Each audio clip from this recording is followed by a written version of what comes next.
जय हिंद दोस्तों, मेरा नाम अजीत सिंह है। और पहले जरा बाल सेट कर लूँ।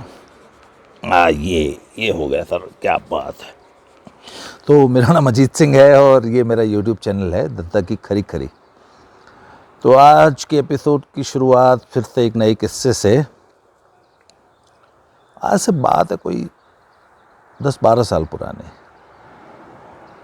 हम जालंधर के एक घर में किराए पे रहते थे और मेरा जो सबसे छोटा बेटा है आदित्य, दानू पहलवान, दानू बोलते थे उसको। पूरा शहर उसको, जैसे वो पूरा शहर मुझे लॉयन के नाम से जानता है, तो दानू को पूरा शहर दानू के नाम से जानता था।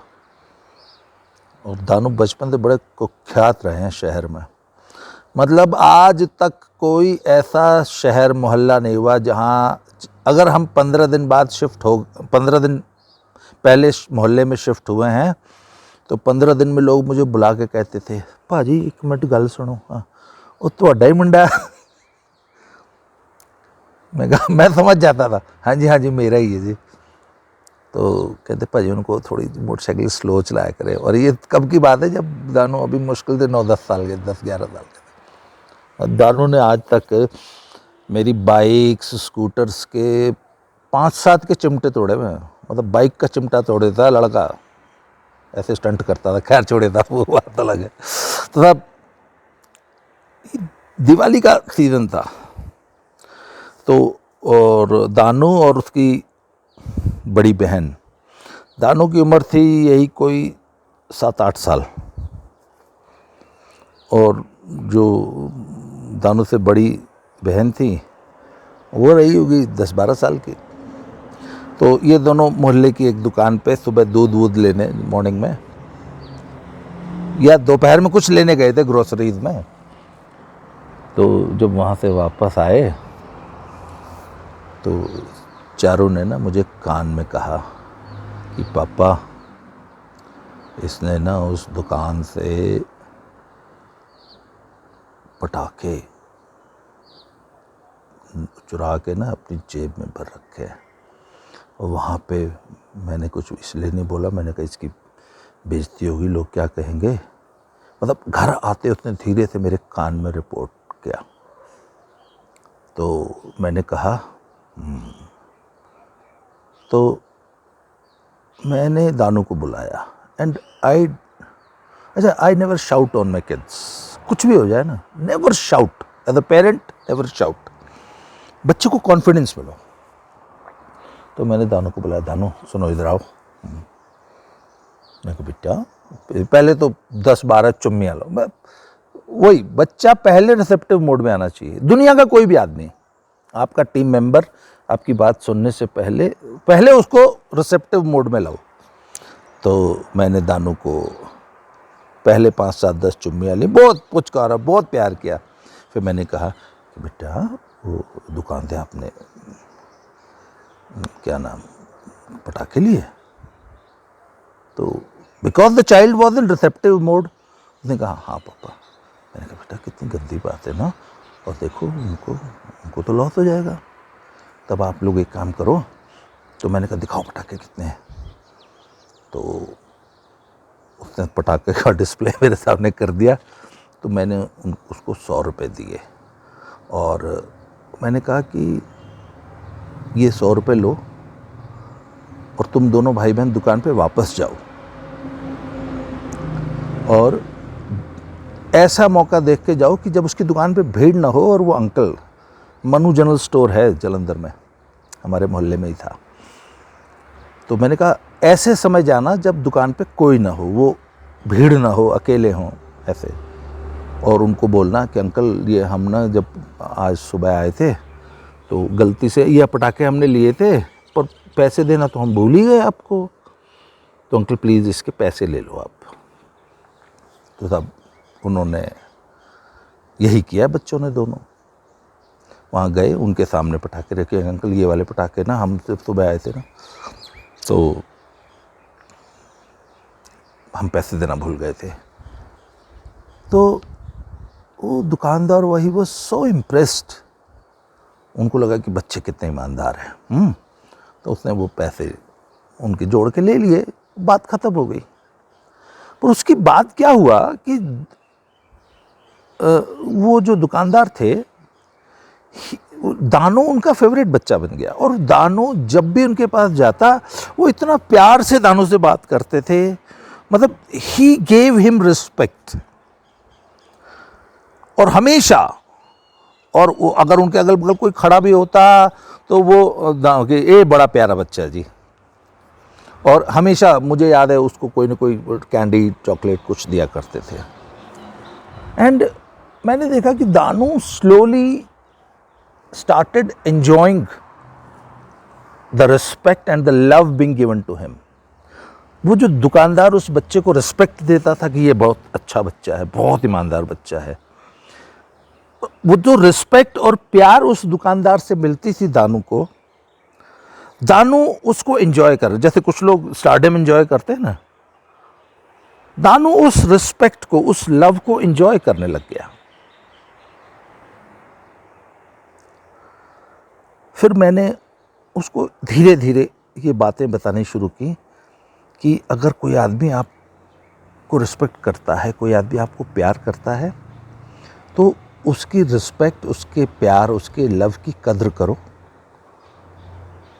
और ऐसा कोई काम मत करो कि उसको तुमसे निराशा हो। He should keep respecting you for the whole life.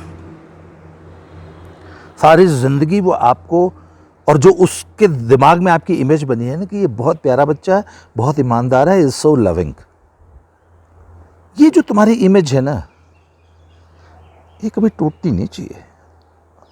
वो तुम्हें इतना प्यार कर रहा है, इतना रिस्पेक्ट दे रहा है, अब ये तुम्हारी जिम्मेवारी है कि तुम उस प्यार, उस रिस्पेक्ट के पात्र बनो। तो दानू को ये बात 8-9 साल की उम्र में मैंने समझानी शुरू कर दी थी कि लोगों की आकांक्षाओं पे खरे उतरो। ये जिम्मेवारी का एक एहसास था। अब यही कैरेक्टर बिल्डिंग है।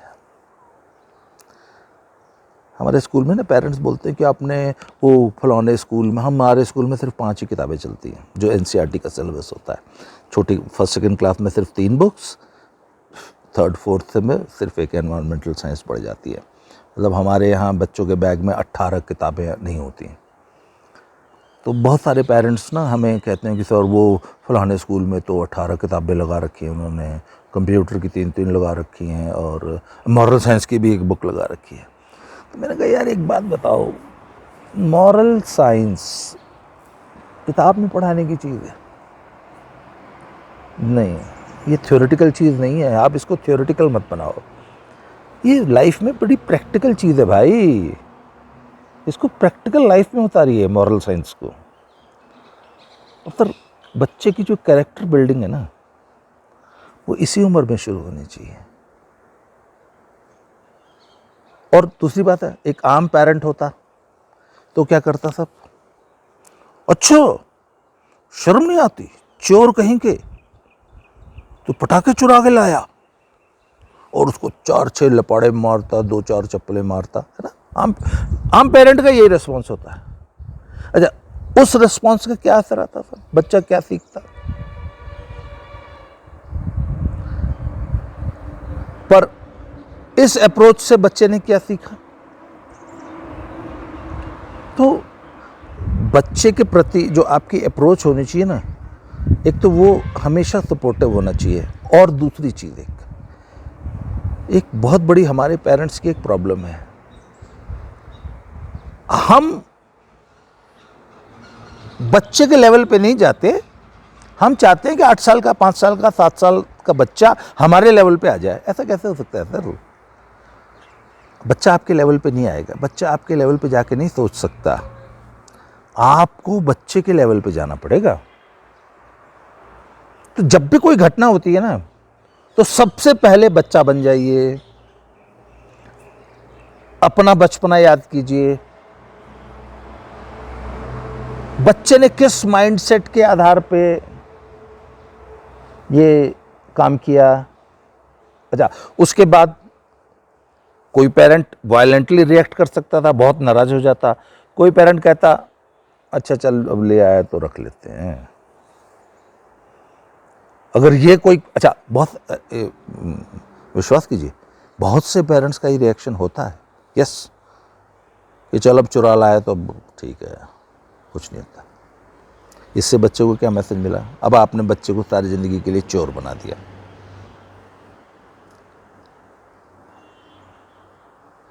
तो हमने कैसे डील किया कि इस इंसिडेंट से हमने बच्चे को एक ये कैरेक्टर बिल्डिंग कर दी कि नहीं, अगर ऐसी गलती हो जाए तो तुरंत रिपेंट करो, सॉरी बोलो, या कैसे भी try to control the damage.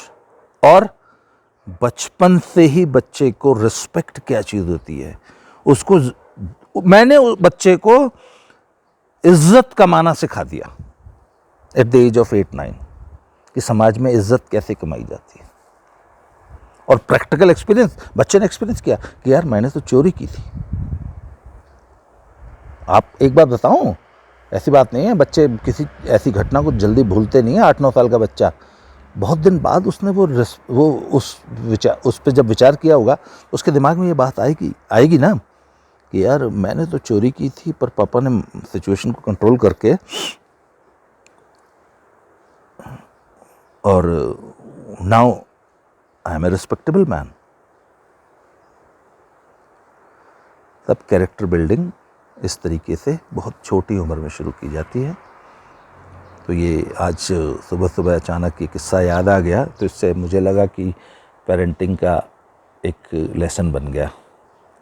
तो आज के लिए सिर्फ इतना ही। मेरा ये चैनल बस यूँ ही आप देखते रहिए, चैनल को सब्सक्राइब कीजिए, बेल आइकन दबाइए और अपने सभी फ्रेंड्स से मेरा चैनल सब्सक्राइब करने को बोलिए। आज के लिए इतना ही। Thank you very much.